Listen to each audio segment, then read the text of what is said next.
Well, good Thursday morning. Welcome to the WLBB Community Voice. News Talk 1330 FM. Forgot to take my toboggan off. FM 106.3. Streaming live online at newstalk1330.com this morning. We are on the News Talk 1330 WLBB Facebook page, where you can see my handsome young guest here, who is definitely not an introvert.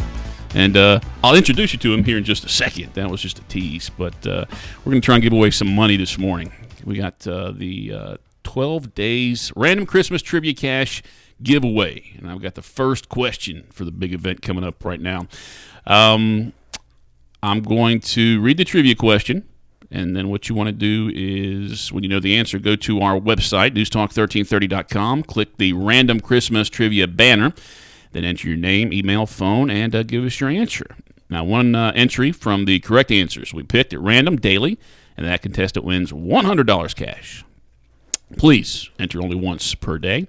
If you do enter more than one time per day, your entry will be disqualified for that day. Then on December the 17th, one of our 12 daily winners, along with a 13th winner selected at random that morning, will have a chance to turn that $100 into $1,000 at a live remote broadcast at Mike Bell Chevrolet. Now, I'm going to give that information out every day, or whoever's hosting the show will give out the information every day for the next 12 days, so it'll be a reminder. But again, once you know this answer, go to our website, newstalk1330.com, look for the banner, and put the correct answer there.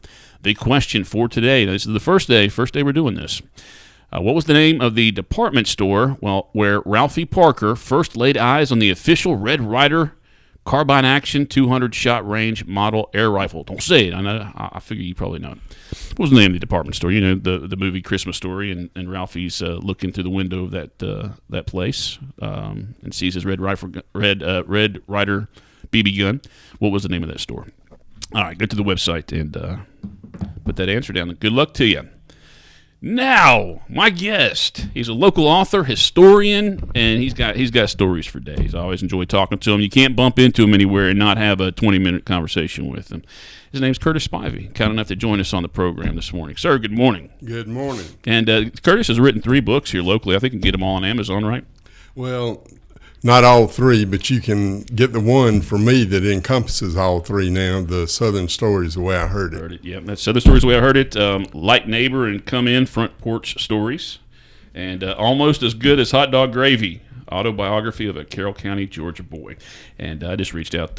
Actually, a friend of yours comes to our station a lot to give us little ideas and things for news stories. And he had a real good idea, I thought, about 2 weeks ago. And I said, let me reach out to Curtis about that. And it just has to do with maybe historical figures and interesting people that have either lived here or even passed through. You know, could have spent just a few minutes in Carroll County. And I just asked you that, and you said, yeah, I'll put some of those names together, and you did. And we're going to talk about them this morning. And feel free, if you have any questions about Carroll County history, feel free to post it up on the News Talk 1330 Facebook page, and we'll try and get Curtis to share his opinion on it, the way he sees it.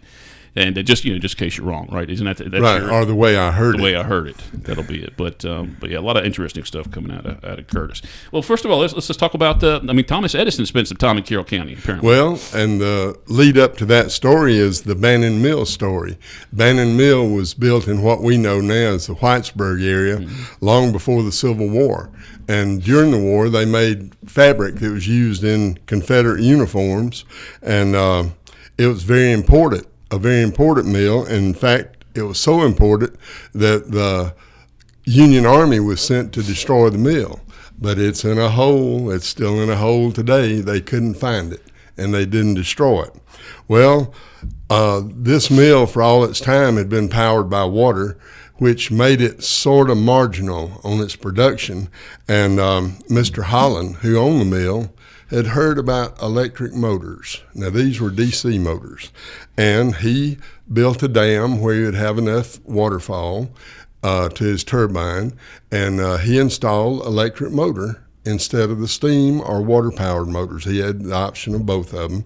And he decided somewhere between 1885 1889 that he would put in a power generator and generate enough power to have electricity for this building.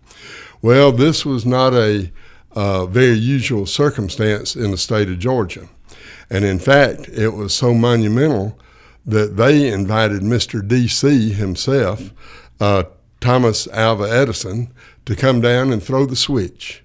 because it was the first all-electric mill in the state of Georgia. They had electric lights. They had a motor to turn the line shafts. And I'm sure to get here that since at that time there was a railroad then through Whitesburg, that he probably had to train to Newnan and then train over to Whitesburg and then carried by buggy to the mill. But electric mill was unusual. It was efficient. And it stood for many years, in fact, till 1940, when the market started to change, and it had a rubber plant, a sawmill, a grist mill, the whole works, and when some of their products started going to other cities. Now, I know you. The reason I started this, I wanted to have this conversation is, again, your friend came by and he was talking about an idea he had. And you've been to England, right? Right. Okay, so they've got those markers on houses, like the little blue markers. I mean, anytime anybody did something, if somebody was born here, somebody lived here for 2 years, they put those little markers there, and it's just on the corner of the house, and it's just, interesting, something to talk about.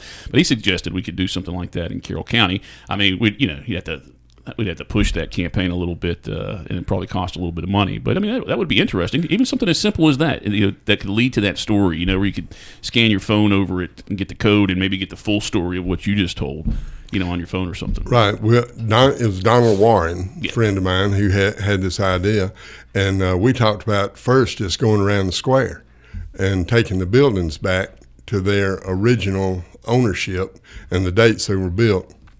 Now, over on the northwestern corner where Horton's bookstore is, that quadrant was burned during 3 days after the Civil War. The Yanks came through and set it afire. Well, they just didn't know it was over, did they? They hadn't got the email. Yeah. But at any rate, they passed a ruling after that that buildings built on the square had to be masonry. But we could take it back as far as we have records on. Mm-hmm. Yeah, I mean, that'd be interesting as well. I think that's a great. You put the signs up that this town does that, and people come off the highway and check out the town. I have spent some time sitting on the square and just see folks that I didn't recognize and ask if they were locals, and then break into a narration about the square. I'm not surprised. I'm not surprised you would do that. A story that I think is a little more commonly known and referred to is that Norman Rockwell spent some time here. And, right. Is there one of his famous paintings? Yes. In fact, I have a copy of one of them in my house that is surrounded by the wood from the original school site where he painted. But Norman had been contracted by the Saturday Evening Post to do covers. And he did lots of covers in his lifetime for the Post. But they wanted him to do a special story, and the story name was Norman Rockwell Visits a Country School. Well, they wanted a one-room school because they were getting to be rare in 1946. And so he called around. He knew a man at the teaching college at West Georgia here in Carrollton. So he called this gentleman and asked him about a subject he would recommend, and he said, I taught Miss Effie McGuire, and she is the teacher at the Oak Mountain School, one-room schoolhouse on top of, near the top of Oak Mountain. And in fact, I send my student teachers out there when they need to know what to do to learn from her. And I talked with Miss Effie. I don't think she ever made more than $900 a year teaching there. But any rate, he got in touch with Ms. McGuire, who happened to have a telephone, and asked her to line some students up for a specific day for a photo shoot. Well, Mr. Charlie cranked the car up and put Miss Effie in the passenger side, and they had to go see the students because there wasn't any phones for anybody to call these country boys and girls. And they told them there was going to be a picture day on a specific Saturday and for them to be there. Well, boy, when they said picture day, they thought it was going to be grand and grand. Well, when they showed up, Norman Rockwell took a train to Atlanta, got him a photographer and rented a car, came to Carrollton, and the kids showed up about the same time. All of them had their Sunday best on. Man, did they look fabulous. He wanted to paint kids as they looked at school. So he sent the ones back to Meg's girls and whoever was close enough by to change into their everyday clothes. And the ones that wasn't, he messed up their hair, rolled a pant leg up, or unbuttoned his shirt halfway down, just where he could get. Gave one a black eye too, right? Yeah, well, yeah, he could with a pencil. Yeah. But just to make them look normal, as normal would be. And so he started sketching. he first talked to them, sat them all down and talked to them about what was going to be done. And he sketched them. And in fact, Mr. Camp Gilly was the most sketched of any of the students. He sketched him at the water tank, washing his hands, playing baseball, climbing on a rope. He just sketched him all over. But they were sketched, and Norman went back home, had his photographer in the left of the picture to take a picture of every crayon drawing they had made, and he duplicated that in his painting. Well, he went back home, got it ready. The Post put it as a centerfold. It was not a cover. Put it as a centerfold. Norman Rockwell Visits Country School. And on November the 2nd, 1946, it hit the newsstands, and those were the most famous kids in America. That day. That day, yeah. That day, they were the most famous kids in America. Curtis Spivey is an author and local historian, and entertaining with the stories always. And we're talking a little bit about the history of Carroll County, and I think we were just focusing on maybe specific events or specific people, interesting people who have been in Carroll County. If you have any questions, if you've got a direction, maybe you want to ask him about something, feel free to post that to the News Talk 1330 WLBB Facebook page, and I'll make sure I share that with Curtis on this morning's program. We'll take our first break here and come back and continue our conversation with, again, local historian and author Curtis Spivey. And when we come back, not everybody will know who. I mean, I'm sure they hear the name a lot, the Hufford Richards name a lot, but maybe don't know the history of their significance in our community. You're going to shed a little light on that, and we'll do that after this break. Community Voice brought to you by Tanner Health System, Oak Mountain Academy. Health is a journey. It's making better choices, even when it's not easy. It's taking care of yourself and the people you love. At Tanner Health System, we're there for you with every step, with primary care, heart care, cancer care, women's care, orthopedics, surgical services, and so much more. We're dedicated to helping you live and feel your best. So let's get on that journey to health. You've got places to be for many years to come. Find us at tanner.org. As a believer in the power of education, we are called to set the standard by shaping and empowering the minds of future generations through quality education. Oak Mountain Academy embraces this philosophy, which is why my children attend this prestigious school. I am elated to serve on the OMA Board of Trustees, where together we prepare students and remind them to trust and believe in the power to transform the world. I'm Dr. Brian Bain, inviting you to celebrate our 60-year legacy of academic excellence. Visit us at oakmountain.us.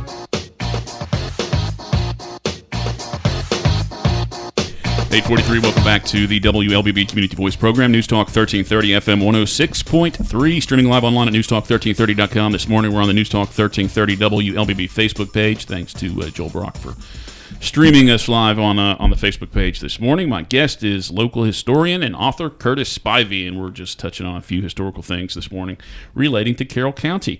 I did tease before the break a little bit about the history of Southwire, the significance of the Hufford's Richards name, and why their name is on everything here locally.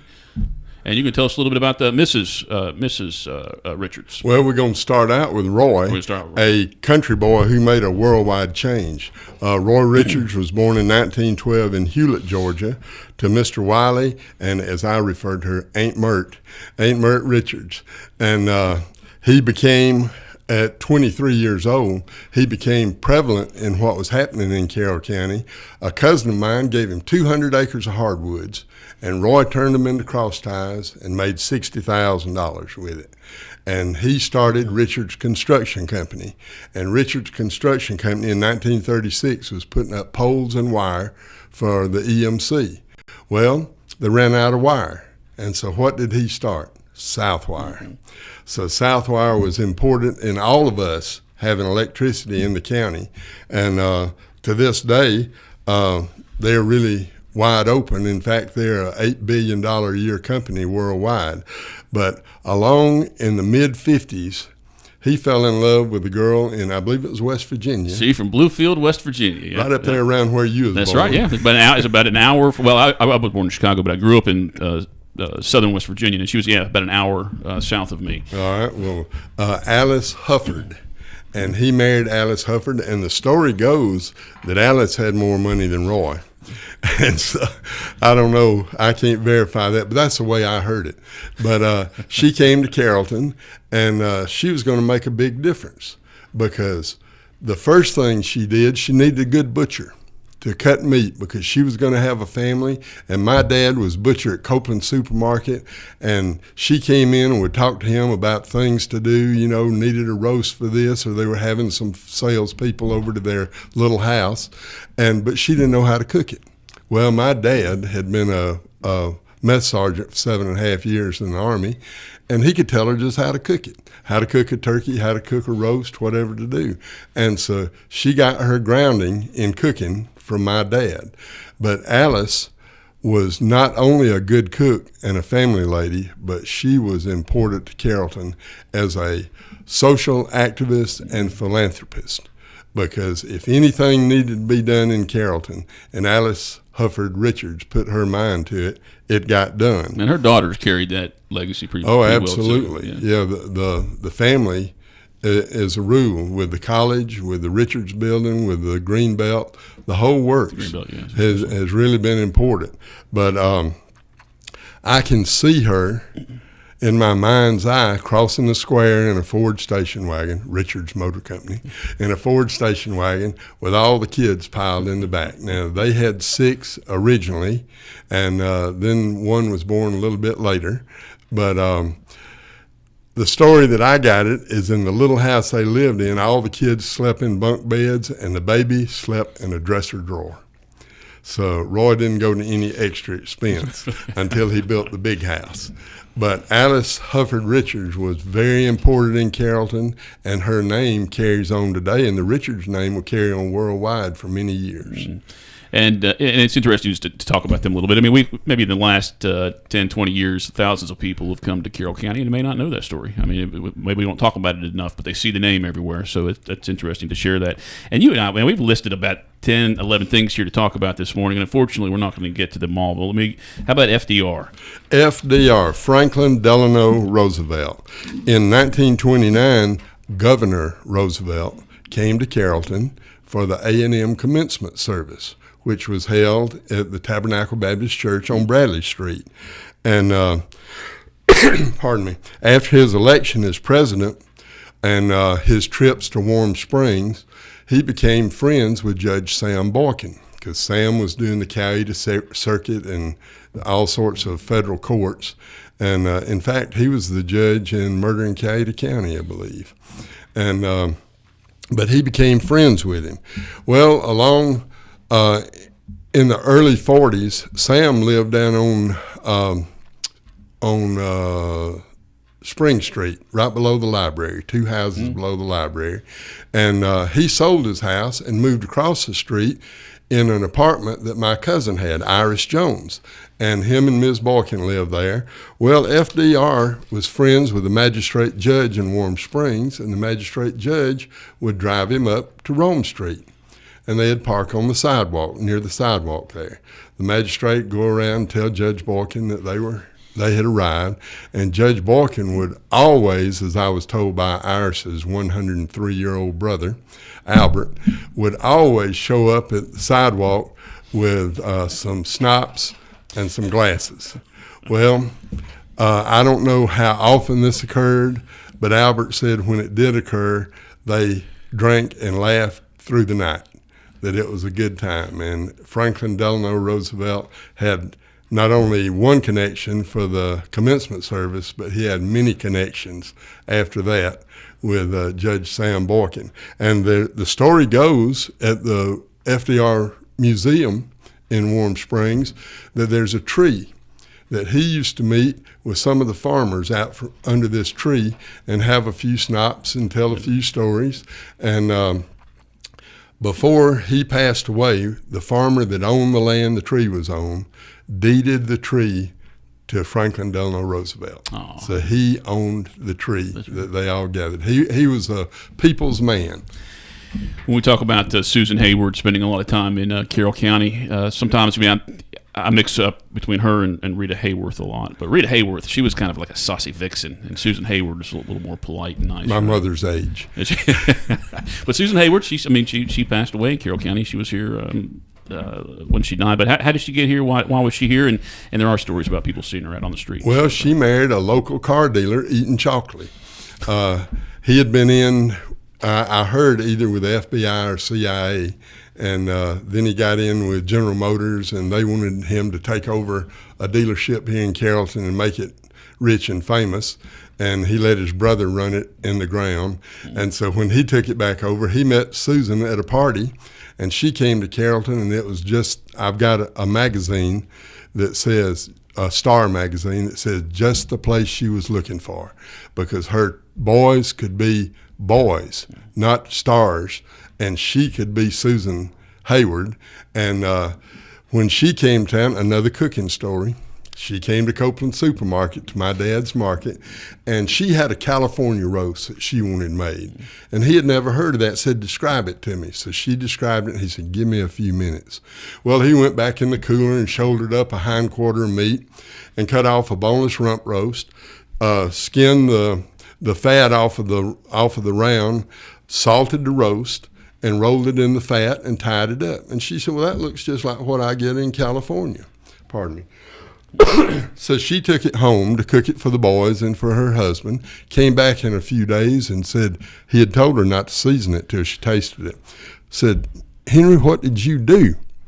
And he said, well, I salted it before I rolled it up. She said, well, that's the best one I've ever had. And on her first visit to the store, he looked at her and said, aren't you Ms. Hayward? And she said, who are you? He said, Henry Spivey. And she said, well, I'm going to be shopping here, and you'll be Henry, and I'll be Susan. But she came to Carrollton, and she starred in I Want to Live, and she received the key to the city on the square. It was cut out of a piece of plywood, but it was the key to the city.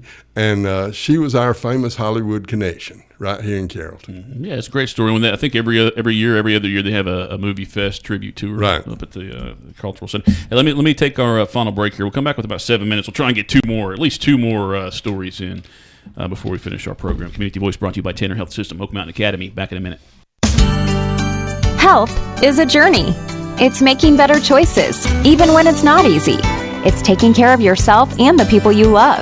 At Tanner Health System, we're there for you with every step, with primary care, heart care, cancer care, women's care, orthopedics, surgical services, and so much more. We're dedicated to helping you live and feel your best. So let's get on that journey to health. You've got places to be for many years to come. Find us at tanner.org.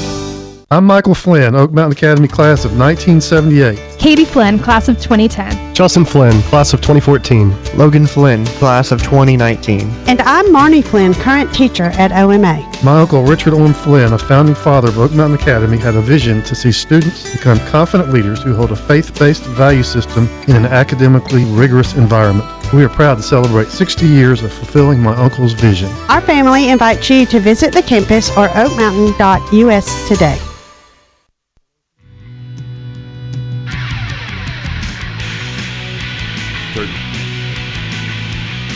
All right, welcome back to the Community Voice program here on News Talk 1330, FM 106.3. Time right now is 8:53. I'm Colin Worthington. My guest is a county treasurer. His name is Curtis Spivey. He's a local author and a historian. And we're just talking a little history this morning. It's just an interesting show, and I hope you think so as well. Going to try and get two more names in here during this program. How about C.M. Tanner? C.M. Tanner. If you've been out Maple Street, just as you get to the railroad, C.M. Tanner Grocery on the side. Everybody has, because they get stuck there all the time. That's right. Train coming through. Charles Mabry Tanner. Well, Charles Mabry Tanner, the way I heard it, was a boy in Franklin, Georgia. And he worked for a grocery store there. And one day, they were running a little bit short on groceries, so they sent, it's hard to imagine, C.M. Tanner to Carrollton with a 2-horse wagon to get a load of groceries. Well, he came to Carrollton, he loaded up, and I'm sure while they was loading down near the railroad, that he walked around and looked, and he came up on this thing he had never seen before, and he got to looking at the buildings beside it, and he went home to tell them about it. Well, what he had seen was the dynamo that sat by what is now the 27 bypass, the 166 bypass. He saw a dynamo running off of a steam engine. And he went back and told them, said, listen, I've been to Carrollton, and they are making ice and lights with steam. Well, they couldn't believe it. They'd never heard nothing like that. And in fact, some of the elders of the Methodist Church started to call him up and throw him out of the church for lying about making ice and lights with steam. Well, they said, well, we might ought to just go and check on this. So some of them mounted up in their buggies, and they came to Carrollton to see what was what. And so they came to near the railroad, and sure enough, there was a well that they got water out of, and the slab, which has just been torn down a few years ago, with a dynamo on it, turning with a steam engine. And it was making electricity, and the ice house was beside it, and they had a few lights on the streets. That, in fact, I think the first light was the Mandeville house, the mansion. And had the first toilets too, right? Yeah, and hot and cold running water, and ghost upstairs. Yeah, you've heard the story. But at any rate, they came and verified that C.M. Tanner wasn't lying, and it was something they had never seen or even heard of in little country Franklin, which is now still a one-light town, I believe. But they let him off, and C.M. Tanner grew to be an older gentleman and moved to Carrollton, and started C.M. Tanner Grocery. I think it started as best I remember, a plow company that he sold. But at that same location? Agriculture at the same location. That building was built in 1892 or 93, somewhere around there. But C.M. Tanner did pretty well for himself. He was forced by Coca-Cola to buy Coca-Cola stock with some of his Coca-Cola products, and he said he was the only man that was ever forced to be a millionaire. But when before the Second World War, he decided he was going to donate $75,000 for a hospital in Carrollton if the city would match it. Well, the war came on. Money didn't show, construction couldn't happen, but after the war, he donated 75, the city had 75, and they made a loan from the Hill-Burton group. It was to provide money for hospitals if you would provide indigent care for your patients, a certain percentage. And it was the first Hill-Burton hospital in Carrollton. So they built Tanner, had about 60 beds. I was born, that was in 49. I was born in 52 with 60 beds. And look at it today. It's one of the major medical facilities in the state. Now, Curtis, we got 2 minutes, and you'd mentioned Coca-Cola. Perhaps you can touch on Asa Candler a little bit. In 2 minutes? In 2 minutes, Asa Candler. If you want to find out for him, go to Westview Cemetery up in Villa Rica. His mother and daddy's tombstone there with all the kids' names on it. She had a dozen, I believe. But Asa Candler was a druggist, and he bought a prescription from a man that was Coca-Cola.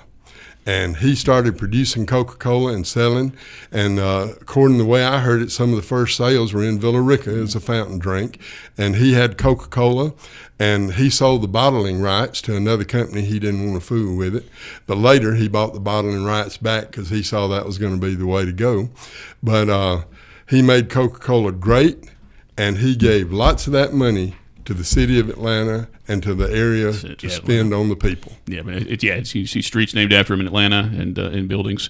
Curtis, we could have you on. I mean, we'll find out what spots we have open in December. We'll drag you on here during the holiday. December. Oh, it is December. Rabbit. I got to tell my stepmother that. Hey, thanks for coming in. Thank you. I enjoy talking to you. I enjoyed listening to the stories and getting to know a little bit more about Carroll County. I mean, I've only been here 15 years, so I don't know a lot of the background. So it's always great to hear those kind of things. Thank you again, and we will try and drag you on later on this month. Thank you for listening this morning to the WLBB Community Voice program. If you missed any of it, I encourage you to go back to our website, newstalk1330.com, listen to the podcast, or you can go to the Facebook page and watch the entire show there. Tomorrow, we have 3 young ladies, their mother, and they have something to do with the Tammy Wynette and George Jones movie that's debuting on Sunday with Jessica Chastain in it. So I encourage you to tune in for that tomorrow at 8:30 here on News Talk 1330.